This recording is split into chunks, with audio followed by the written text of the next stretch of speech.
আসসালামু আলাইকুম। আশা করি আপনারা ভালো আছেন। আলহামদুলিল্লাহ আমরাও ভালো আছি। তো প্রতিদিনের মতো আজকে আরেকটি নতুন ভিডিও নিয়ে এলাম।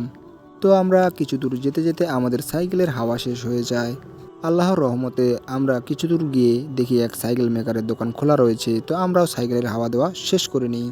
তারপরেই আমরা মসজিদে চলে গেলাম। মসজিদে গিয়ে দেখি এক মুরব্বী চাচা বসে আছে। তো ওনার সাথে কিছুক্ষণ গল্প করার পর ওনাকে আমরা বললাম, আপনাদের এলাকায় নতুন এসেছি, আমরা মসজিদ পরিষ্কার করি। তো মুরব্বী চাচাও আমাদেরকে পারমিশন দিয়ে দিল। পারমিশন পেয়ে আমরাও খুশি হয়ে আমাদের কাজ শুরু করলাম।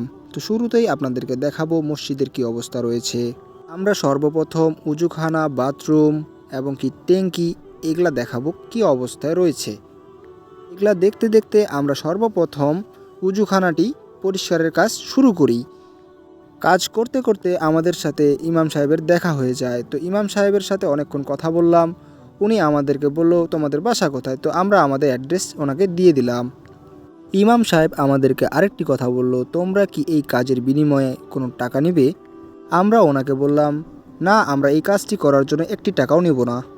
আমরা মূলত এই কাজটি করি আল্লাহকে খুশি করার জন্য। উনি আমাদের মুখে এই কথা শুনতে পেয়ে অনেক খুশি হলেন। ওনার সাথে কথা শেষ করে আমরা আমাদের কাজে লেগে পড়ি। এই মসজিদের ট্যাঙ্কির অবস্থা দেখে আমরা সবাই অবাক হয়ে গেছি। আমরা ওনাদের মুখে শুনতে পেলাম, যবে থেকে এই ট্যাঙ্কি লাগানো হয়েছে সেদিন থেকে আমরা এই ট্যাঙ্কির মুখ খুলেও দেখিনি। আসল কথা হলো এই ট্যাঙ্কির অবস্থা খুব খারাপ ছিল। আলহামদুলিল্লাহ আমরাও খুব ভালোভাবে ট্যাঙ্কির ময়লা পরিষ্কার করতে পেরেছি।